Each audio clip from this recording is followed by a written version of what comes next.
Hey, it's Amber. Welcome back to my channel. If this is your first time here, welcome. I make videos about kind of crunchy motherhood, lifestyle, and more recently I have been sharing about trying to conceive. So if you would like to follow along on that journey, make sure to hit that little subscribe button down below. I'd love to have you here. My husband and I have been trying for a second baby for a year now, and when you're struggling with your fertility, or even if you're not necessarily struggling yet, but things just aren't happening in the time frame that you thought they would, it can take a serious toll on your mental and emotional well-being. Which is why today I'm sharing with you how I stay sane while trying to get pregnant after 12 months, and I'm really hoping that if you're in the same boat that I am, that at least some of this will be helpful to you. The first thing I do might be kind of obvious if you've been trying for a while. That is to track my cycle, and I am not talking about by using an app. I track my basal body temperature, my cervical consistency, cervical height, and cervical fluid. This gives me so much more insight as to where I'm at in my cycle than an app ever could, and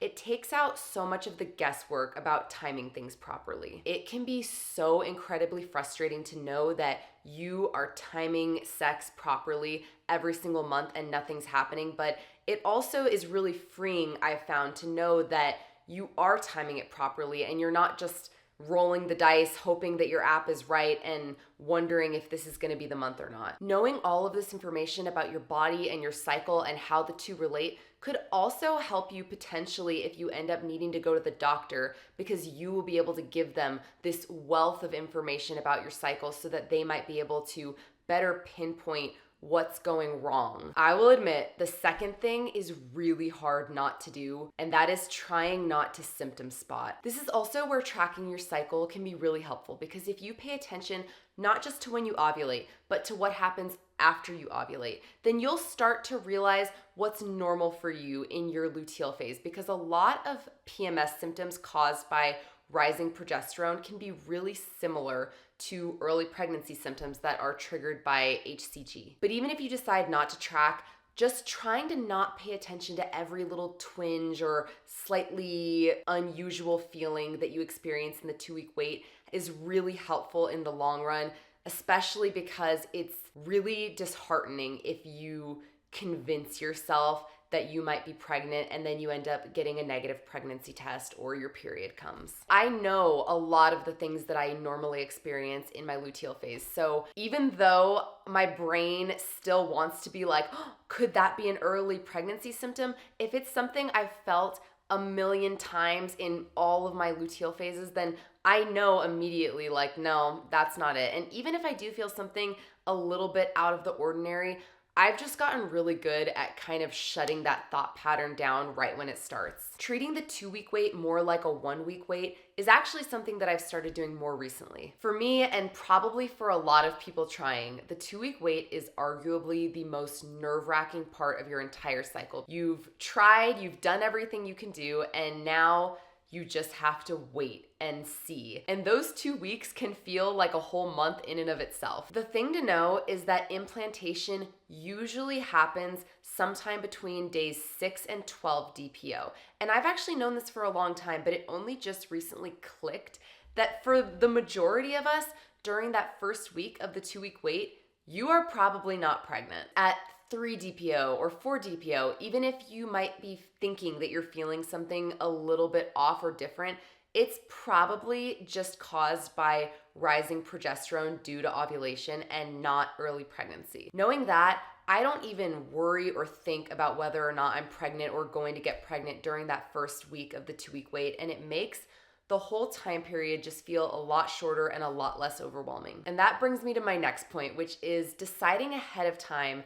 which method feels better and more supportive to find out if I'm pregnant or not. Taking a pregnancy test ahead of time or just waiting to see if my period starts. I've never been a crazy pregnancy test taker, like 7 DPO all the way until I start my period, but when Alex and I were trying for our first baby, I definitely took more pregnancy tests more sporadically than I do now. And that's because this time around when we started trying, I kind of sat down with myself and thought about which way would I prefer and which way would feel less disappointing to find out. Don't get me wrong, it's disappointing no matter what. But more often than not, I personally wait until my period comes, because that is, for whatever reason, just less disheartening to me than seeing that negative pregnancy test. The downside to waiting for your period to start is that there have been times where I truly think I might be pregnant, and so I have that hope all the way up until I start bleeding. Would you rather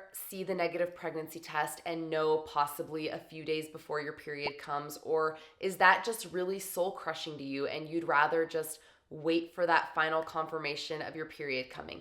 It's a hard thing to think about, but I really encourage you to take a few minutes to do so, because deciding how you want to receive that unfortunate news can make a difference in how you feel those first few days of your period. The fifth thing that I do is to take care of myself throughout the month in a way that aligns with my cycle. And I don't mean like full-blown cycle syncing, because I feel like that in and of itself could maybe add to your stress. All I do is make a couple to a few changes in my lifestyle during the 3 phases of my cycle. For example, in my menstrual phase, I normally focus heavily on rest. I also consume more warming and iron-rich foods like beef bone broth. In my follicular phase, I try to incorporate more cardio workouts if I have the time and energy. I take baths once or twice a week as a form of self-care, and I continue with the iron-rich foods to replenish my iron from 6 days of blood loss. During my luteal phase, I try to focus on more like light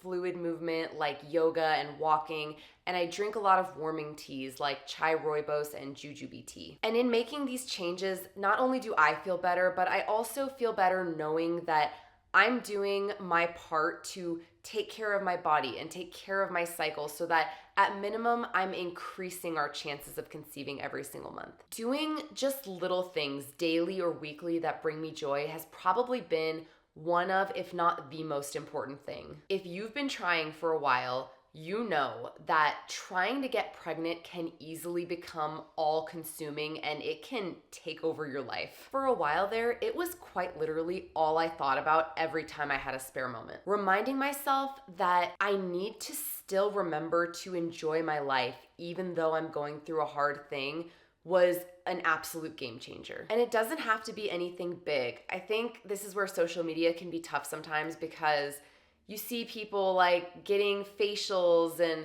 going on little getaway trips, and it's like, ugh, well, I can't do that. You don't have to do those big things to find joy in your everyday life. I really find joy in sipping a warm beverage like a coffee or a matcha while my son is taking his nap. I also really love a good book, so reminding myself that I can pick up my book and enjoy reading that instead of picking up my phone and going down the Google rabbit hole about why I'm not getting pregnant or what I could do differently to get pregnant instead has really helped me out mentally. And if you're listening to me talk about this and you're like, I don't really have anything that I enjoy that much on a daily basis, I would really encourage you to check your mindset, because 2 people could have a cup of coffee. One of those people could see it as something that they just do in the morning, and the other person could see that as a self-care ritual, and that is the difference that your mindset can make. The last thing is also a mindset thing, and that is telling myself every single month that it doesn't happen, that it's just one step closer to our baby. The first time Alex and I ever started trying, so for our first, there were so many months that it didn't happen that I would tell myself, I'm never gonna get pregnant. And I think in part that was because I had never been pregnant, so there was the question of like, can I even get pregnant? But having that recurring thought really took its toll on me. So this time around, I told myself that I'm not going to tell myself that, and that instead I'm going to remind myself that every month it doesn't happen is just another month closer to our baby, regardless of how or when it happens. And having that mindset and thought has really helped me to stay positive even after moments where I am just spiraling. If you want a baby and it's not happening for whatever reason, that is a heavy load to carry. And unfortunately, everything I just shared probably isn't going to make the load less heavy. But I have found that it absolutely gives me a new sense of energy and hope that gives me the strength and endurance to keep on carrying that load.